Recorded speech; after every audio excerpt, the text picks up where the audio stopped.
Simula nang maging vice-presidente, bumaba ng mahigit 2 milyong piso ang kabuuang yaman o net worth ni Vice President Leni Robredo. Base po yan sa kanyang 2016 Statement of Assets, Liabilities and Net Worth.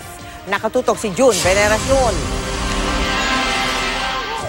Sa Statement of Assets, Liabilities and Net Worth ni Vice President Leni Robredo para sa taong 2016 na inilabas ng Office of the Ombudsman, nakasaad na nabawasan ng mahigit 2 milyong piso ang kabuuang yaman o net worth niya simula ng manungkulang vice-presidente. Mula 11 milyon pesos noong June 2016, naging halos 9 milyon pesos na lang ito pagdating ng Disyembre. Dahil ito sa pagliit ng idineklarang cash ng vice-presidente, ang idineklarang kabuuang assets ni Robredo halos 15.8 milyon pesos na lang.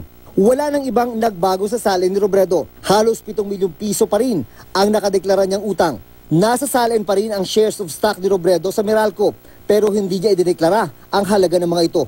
Sa panayam sa Super Radio DZWB noong nakaraang linggo, sinabi ni Robredo, 95,000 pesos daw ang halaga ng Meralco shares niya na noong 1995 pa nandoon. Matatandaang ang Meralco shares ni Robredo ang isa sa mga inuungkat ng mga grupong nais magpa-impeach sa kanya. Wala pang nag-e-endorso sa Kamara ng impeachment complaint laban kay Robredo.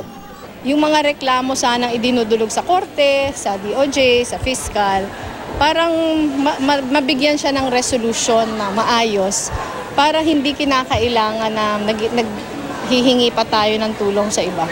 Ngayong araw, nakibrigada eskwela siya sa Balara Elementary School sa Quezon City kasama ang busong anak na si Jillian. Jude Veneracion, nakatutok, 24 oras.